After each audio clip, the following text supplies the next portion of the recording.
Hey there guys, welcome to Anthony Reviews, where Anthony reviews. When I was a kid, I was a huge fan of Yu-Gi-Oh! The anime, the card game, all of it. As someone who loved action figures, I desperately wanted some, whether it was Yugi, the monsters, whoever. At some point, for a birthday or Christmas, I got this Yugimoto figure and I loved it. With the dual disc accessory, this was exactly what I wanted. At some point, the figure was presumably lost or sold or even broken, I'm not really sure. But now, I'm an adult, and I can buy whatever toys I want. I've repurchased this childhood figure, and I want to know if it's as good as I remember. The figure here is a pretty decent plastic representation of Yugi from Season 2.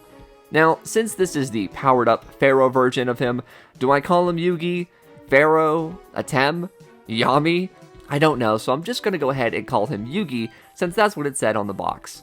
All the details are here to let you know that this is from the Domino City arc. His jacket is sculpted over his shoulders, which makes it look like a cape, and his Millennium Puzzle sits around his neck with a metal chain.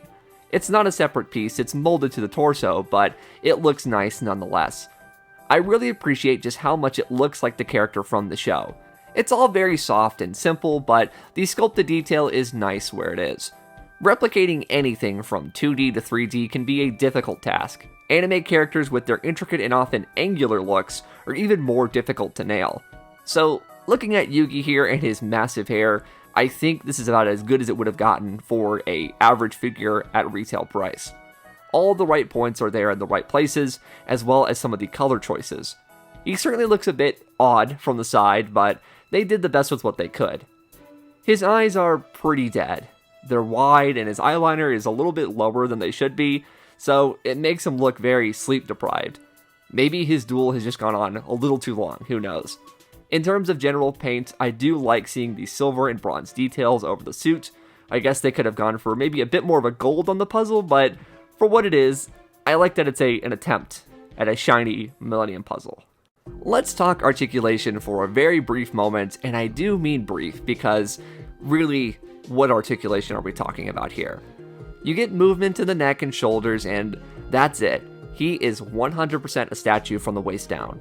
The most bizarre choice is that his right hand is sculpted in a card-holding hand, like he's pulling a card from his dual disc, but he can't reach the dual disc, nor does he come with any sort of card accessory. I guess that's a good time as any to mention the one accessory he comes with, which is the dual disc.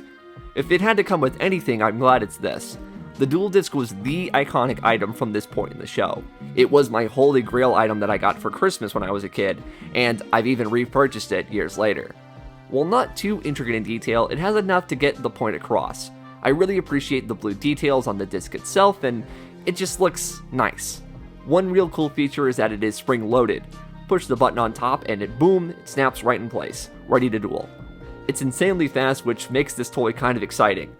This dude may not be able to move his legs, but he does have a deadly weapon strapped to his arm. Nostalgia can be a huge driving force when it comes to toy collecting, whether it's buying things based on what you liked as a kid or simply repurchasing the very items that you used to have. This toy kind of sucks. He barely does anything but stand there and look pretty, I guess, and I say that with pretty heavy air quotes. All that said though, I am happy to have it. This was such a cool thing to have as a kid. I didn't think about how he didn't move or that he didn't come with a lot. To me, this was one of my favorite cartoon heroes at the time as a plastic toy for me to play with. I guess nostalgia is a more powerful tool than anyone can truly realize. This video is brought to you in part by Hobby Link Japan.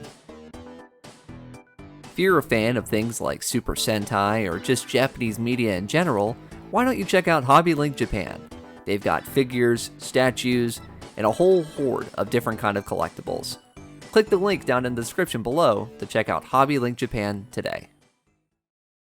And those are my thoughts on a childhood Yu-Gi-Oh figure that I now have once again in my life. Thank you guys so much for watching. Please let me know if you guys have any sort of Yu-Gi-Oh memories, if you had any toys, cards, whatever. Tell me down in the comments below. Feel free to check out some of my other videos on my channel. I've got tons of other kinds of toy videos, DC, G.I. Joe, you name it. Feel free to check out some of my socials down in the description below. Like the video, subscribe for future videos, and I guess once again, thank you guys so much for watching, and take care.